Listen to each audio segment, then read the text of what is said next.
ചരിത്രപരവും അതുപോലെ തന്നെ പൗരാണികമായിട്ട് വളരെ പ്രസിദ്ധമായിട്ടുള്ള കേരളത്തെ ശ്രീരാമസ്വാമി ക്ഷേത്രത്തിലെ ഈ വർഷത്തെ രാമായണ സപ്താഹം ജൂലൈ 20 മുതൽ ആരംഭിക്കുകയാണ്.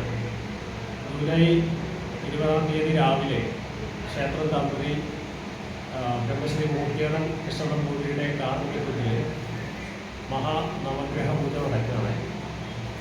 അതുപോലെ തന്നെ ക്ഷേത്രത്തിൽ വളരെ പ്രാധാന്യമുള്ള സോപാന സംഗീത ആചാര്യൻ കേരളത്തിൽ രാമപൊതുവായി ബന്ധപ്പെട്ട ക്ഷേത്രമായതുകൊണ്ട് സോപാന സംഗീതത്തിന് വളരെ പ്രാധാന്യമാണ്.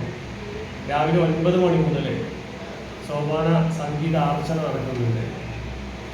കേരളത്തിൽ രാമദാസ്, സദനം രഞ്ജിത്ത്, ശ്രീമതി താരാപ്രവി അവരുടെ നേതൃത്വത്തിലാണ് സോപാന സംഗീതാർച്ചന നടക്കുന്നത്.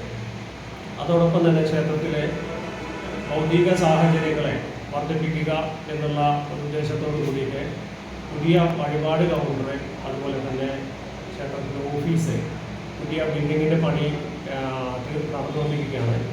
അതിൻ്റെ ഒരു ഉദ്ഘാടനം, വഴിപാട് കൗണ്ടറിൻ്റെ ഉദ്ഘാടനം ഞായറാഴ്ച 20-ാം തീയതി ഞായറാഴ്ച രാവിലെ 9:30 മണിക്ക് Malabar Devaswom board area committee ചെയർമാനായിട്ടുള്ള ശ്രീ നെല്ലമാണി മാഷാണ് ഉദ്ഘാടനം ചെയ്യുന്നത്.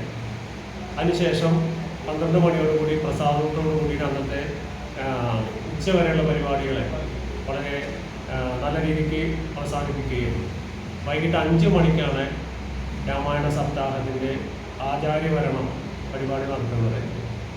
വർഷങ്ങളായിട്ട് ക്ഷേത്രത്തിൽ രാമായണ സപ്താഹം നടത്തുന്നുള്ള ആചാര്യനായിട്ടുള്ള ശ്രീ A.K.B. നായർ, അതേപോലെ തന്നെ ആനന്ദവല്ലി അങ്ങേപ്പാട്ട്, ബ്രഹ്മശ്രീ O.C. ഗോവിന്ദൻ നമ്പൂതിരിപ്പാട്, അവരാണ് ഇപ്രാവശ്യവും രാമായണ സപ്താഹത്തിന് നേതൃത്വം നൽകുന്നത്.